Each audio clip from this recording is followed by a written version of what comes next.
Um, Greetings, everyone. My name is Kelechi, and I'm joined with Thomas Wittig of Wittigonia. And this evening, we will be presenting on the poultry egg farm simulator for small-scale poultry farms, which is part of the System Dynamics Society Nigerian chapter regular meetings. For this meeting, we'll be going through the story behind the simulator. We'll walk through the simulator interface, present some of the cool and new features. Then we will go ahead to do some scenario testing and then show some of the stock and flow that is driving the model. And then at the end of the day, we will answer some questions.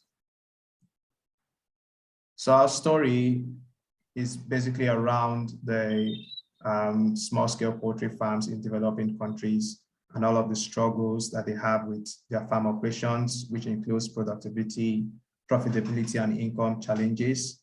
There are also issues around seasonality and the demand shock. And of course, these are like simple individual subsectors perspectives that small-scale poultry farmers have.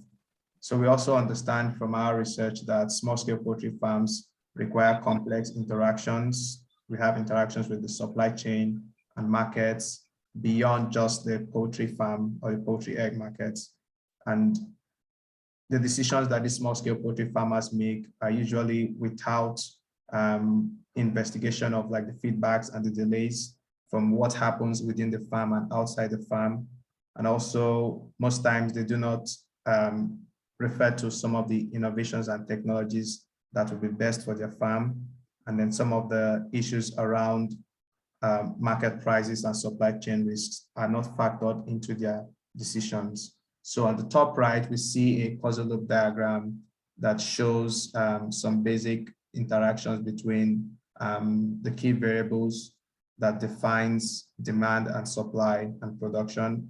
And on the bottom right, we see a graph that shows the growing trend of meat and egg demand in the Nigerian market from 1960. So our approach to the problem is to develop a simulator.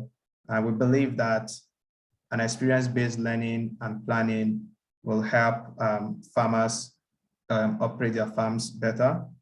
And so the farm management decisions should normally account for the complex interactions that exist between the poultry supply chain. So the relationship that exists between the egg and the meat market, and also the timing that is involved in procuring eggs or chickens and production.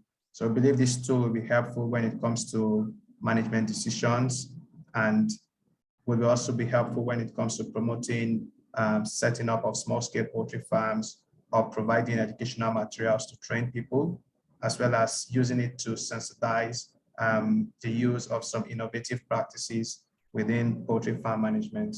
So we consider the simulator as a digital twin.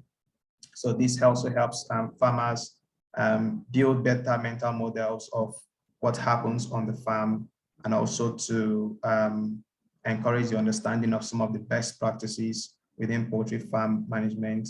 And with this tool, we hope to build like a community for people to interact and provide feedback. Now we'll go over to a walkthrough of the simulator, and then I'll hand it over to Thomas to present to us the interface. So Thomas, over to you. Yeah, hello everybody, Thomas Wittig here. So let me share my screen. You need to enable me for screen sharing, please. Okay, let's see.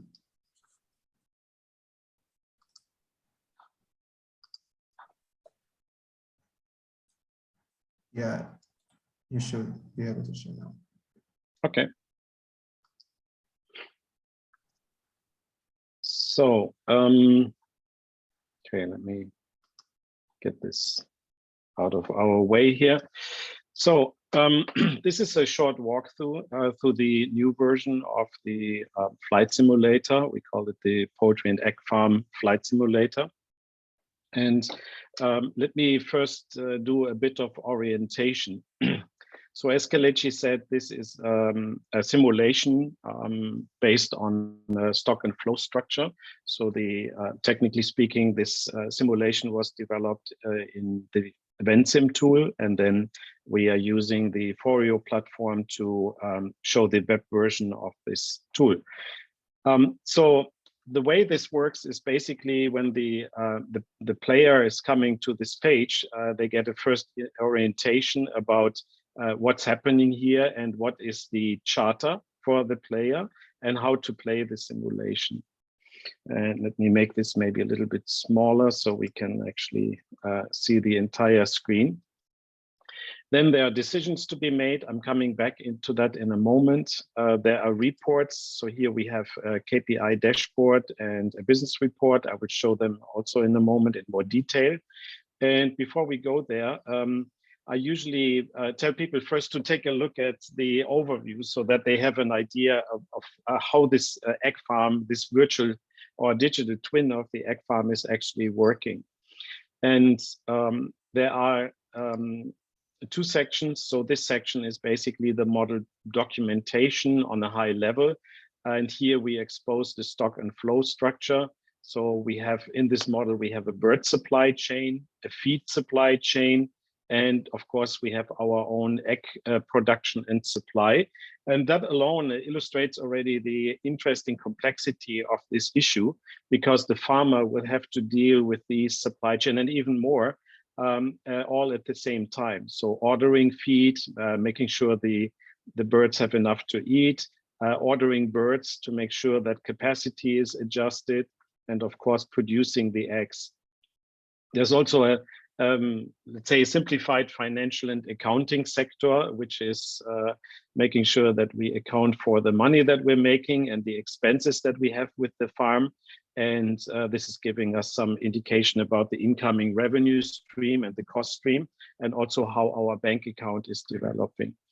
I'm not going too much into detail on this. I leave it to the players to explore this a little bit more.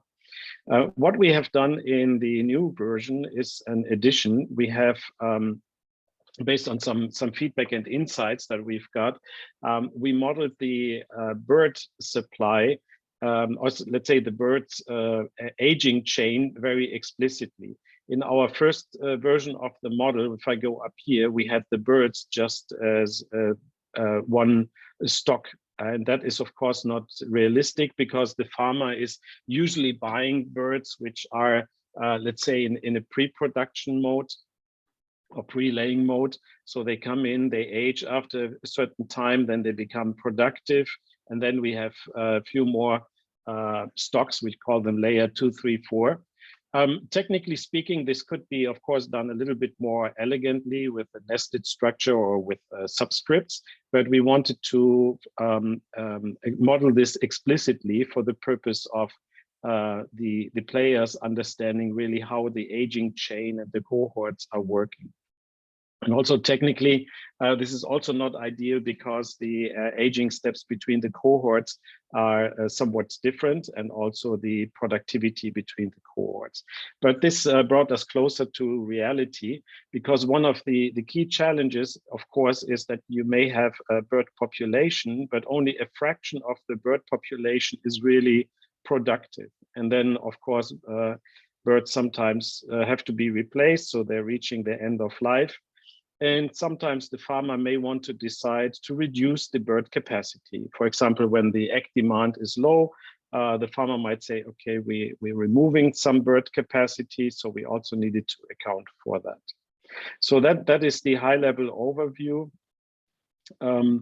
When the player is interested in the key metrics, so there are some parameters here, and I will show some of these. This is an overview which is actually pulling the data directly from the model. So the numbers that you see here are populated directly from the model. We have taken some rough estimates at some of these parameters, so they are not yet scientifically calibrated. That's something that we have in mind and on our roadmap after we have, let's say, a more workable model that is providing a good representation of a small-scale farm. So, but here you see some of the key parameters about the feed supply chain and so on. So let's get started, and I want to show how this actually works. So after exploration of the model, typically the first step is to make a decision. The new version has kind of an interesting feature. So when the player is coming to the simulation the first time, the decision is to select a scenario. And here the scenarios can be, for example, an increase in egg order rate, a decrease in egg order rate, or a variable order rate, which is fluctuating over time.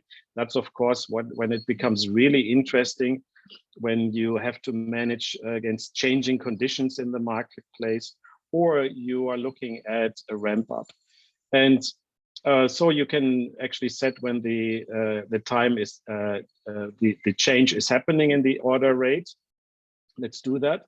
And this screen usually shows up only once during the playing period. And then it will be replaced by the actual decisions that have to be made on a turn-by-turn steps through the presentation. But if the player wants to play another round, they can simply go here and reset, and then they will come back to this decision thing. So what we want to do is, after 1 week in equilibrium, we say that the demand is increasing, let's say, by 30%. And we want to see how we are doing with our management. So now, the first week is played, so to speak. The time step is a week for most of the simulation. And what you can see here is that we start out in equilibrium, but when the time is coming for week 1, and so let's say week 2 is starting, we see that the egg order rates indicated by the blue line here is starting to increase. So that's a change that we have to be prepared for. So here what we have is the egg order rate, the egg inventory and backlog. So we're producing enough eggs to meet demand. We have a number of birds. Here you see we have a little bit more than 3,000 productive birds. And we also show here we have ordered some birds, but they're not yet delivered. And we have the bird supply, which means we are ordering birds. They're coming into our bird population. We have feed inventory, feed supply, and here is the cohort structure of the bird population. So here you will see by color, these are the different cohorts of birds, starting with blue, which is the pre-laying birds. So they're in this cohort from week 1 to 5 until they become productive. And here we have a bit more information about the reduction rates. So nothing special is happening because the demand hasn't changed yet. And if we go to our business report, that is basically telling us what's the demand and supply situation. We know already that the demand is increasing now. We see some financial information about our bank balance.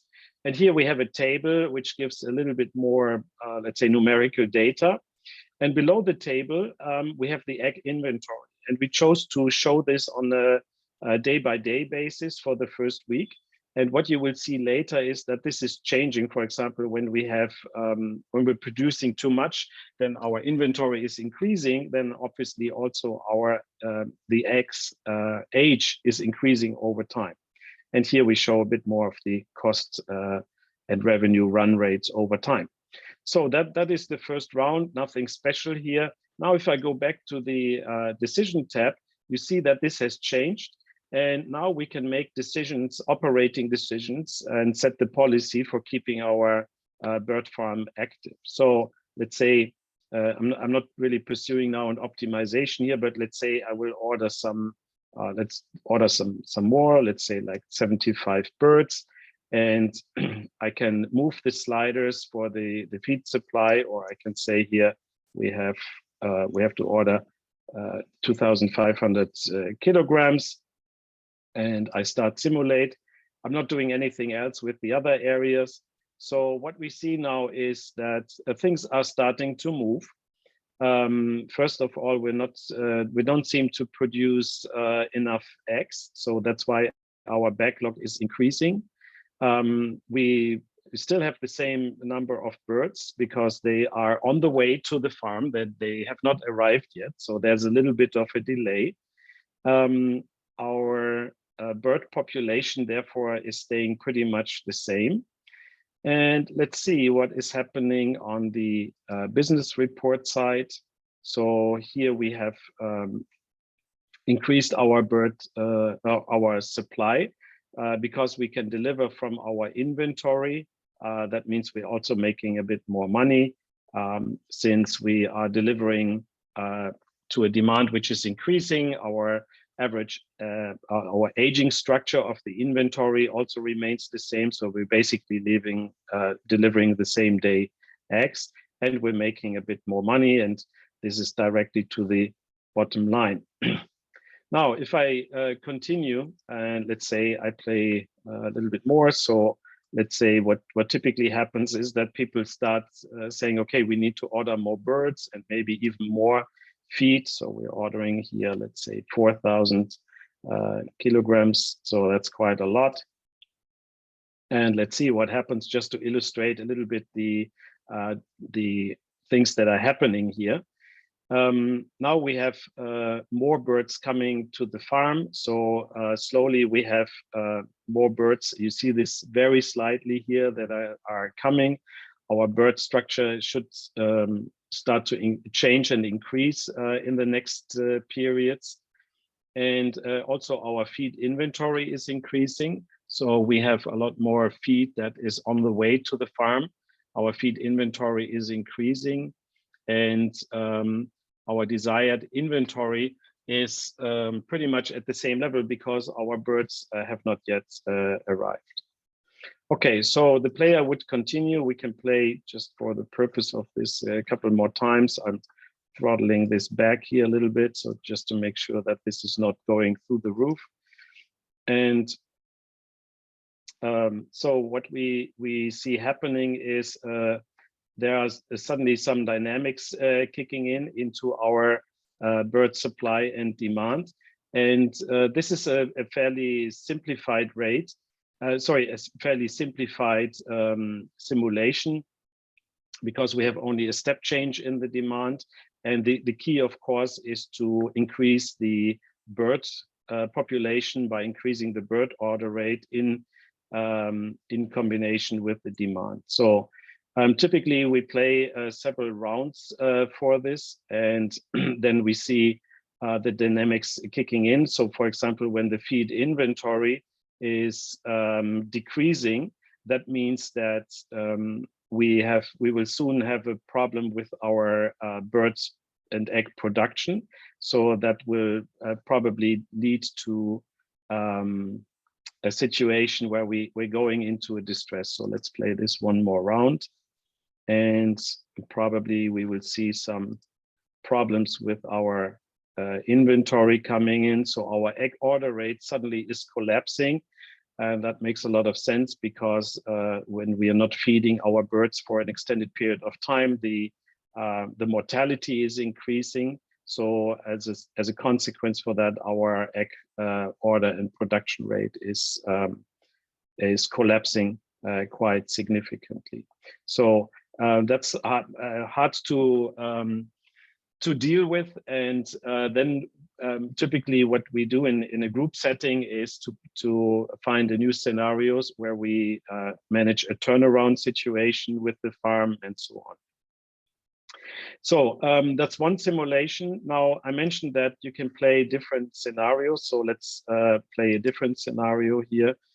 And so I reset the simulation. And let's say I also go to week 1, and then we introduce quite a substantial variability. So variability basically means, technically speaking, that we are now driving the egg order rate with a random input, which has a certain standard deviation. And so we can simulate that and see what is happening here. So again, this is the first round. nothing special happening here because the changes started to kick in now. Let's say I'm choosing some values here for the feed supply. So let's say 2,500, and we're starting to simulate this. So now what we can see, instead of an increase in egg order rate, we see actually that the egg order rate, the blue line here, is starting to fluctuate. So first of all, we're going into a downtrend. This is showing us on a day-by-day basis, but you see from week 1 to week 2, we see already a downtrend, which means that our inventory is going up because the market is not consuming the amount of eggs that we are producing. And that is should show us also some interesting dynamics on our egg inventory. So let me go here to the business report. And what we see here is, of course, that we are seeing a decline in demand. And now what you see here is that our egg inventory is starting to age. So the blue bars indicate these are the eggs from the same day. And we still have some eggs which are 1 day old. So this is starting to increase. And this is bringing us into a little bit of a distress also when we take a look at the financial picture, because here we have the profitability decreasing because we're selling less and less eggs. And here at this point in time, so this is going through 0. So we're producing already a loss. Now, the prudent farmer would then actually could do a couple of things. For example, first of all, do nothing, but also they could start reducing the bird capacity. Since we have quite a number of birds, I'm going to take a drastic measure, and I'm going to reduce the bird capacity by 1,500 birds. And so let's see what is happening. First of all, we see that our removal rate of birds is suddenly increasing. Our bird population, our capacity is going down. And we see also that the bird population is decreasing. The way we chose to model this is to say the farmer would first reduce the oldest birds, so the layer 4 or 3, and you can see the reduction was already completely removing the layer 4 and most of layer 3. And that is basically having an impact on the required feed rate. So the smaller population consumes less food, but they're also producing less eggs and so on, which means that this will, of course, have a financial impact very quickly. And here you can see how our aging inventory is going down because we are reducing the bird capacity, so they're producing less and less eggs. And that is also being reflected in our revenue and cost run rates over time. Okay, so this is a quick walkthrough. I think this is, let's say, a step forward in this modeling experience and playing experience, in the sense that we have brought this simulator closer to the realities in an egg farm or poultry farm. And one thing that we are working on is some additional structures. So also allowing the farmer to basically sell the meat and make money from meat production. So this is almost finished. That will be the key feature in the next version. And also we felt that it's important to have some variability of prices, because when the relative prices of eggs and meats are changing, the farmer might make different decisions in terms of egg production or meat production.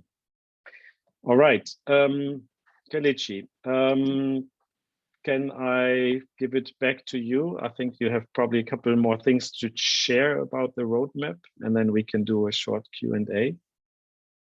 Yeah, sure. So just give me a moment to share my screen. Okay. Right. So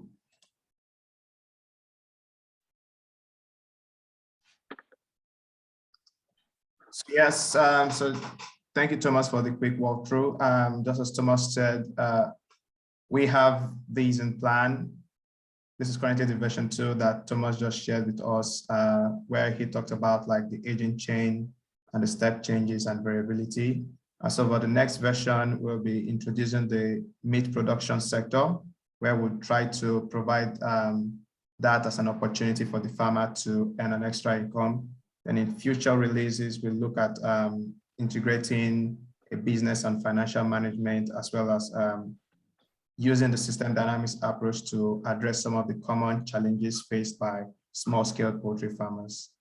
And so, yeah, it's time for us to take a look at some questions that we had. One of the questions that came across to us was the structure of the model, Thomas. And then that's about how adaptable the current structure is to say other forms of natural resources, say fisheries, or maybe even its applicability in other sectors like the oil and gas.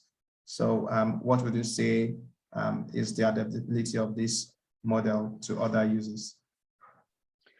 Okay, a good question. So there are several questions in this. No? So the first question, what is the underlying model structure? We basically leveraged some of the existing standard formulations for this module, for example, the supply chain. And there are some interesting formulations in the literature, for example, in John Sterman's Business Dynamics, which is fairly extensively talking about supply chains.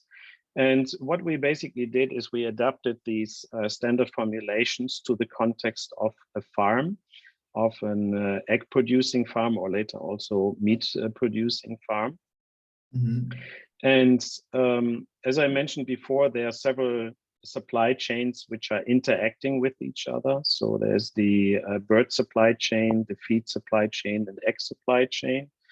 And that really makes it fairly interesting because you think about, okay, let's open a farm and we have some birds and they produce eggs, but it's actually quite complex, just managing the inherent structure of the farm itself. So you have a multi supply chain problem with a lot of interactions and dynamics. So that's on that side of the basic model structure. And this becomes more interesting as we further develop the model. There was one question about, can this be adopted to other areas? Yes, of course. That would be, though, a different model and a different problem to solve. As system dynamicists, we typically start, or we should start with the question, what is the problem that we actually want to understand through system dynamics? And so we're not modeling, let's say, an issue itself, but we're using modeling as a way to explore a situation or understand a problem better and identify effective strategies and policies for that situation. So when we think about having a similar model, for example, for fish farming, etc., or open ocean fish farming, that would be a slightly different model, though the basic idea would be pretty similar. So you have a sourcing supply chain, you have a production supply chain, and they are somehow interacting with each other. In terms of oil and gas, I think this is a completely different scenario. Of course, oil and gas exploration can be modeled with system dynamics very well.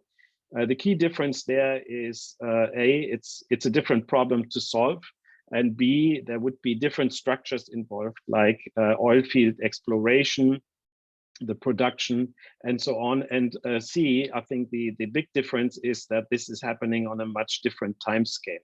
The oil price is fluctuating on a day-to-day, hour, minute by minute basis, but really the oil fields exploration and production happens over decades sometimes. So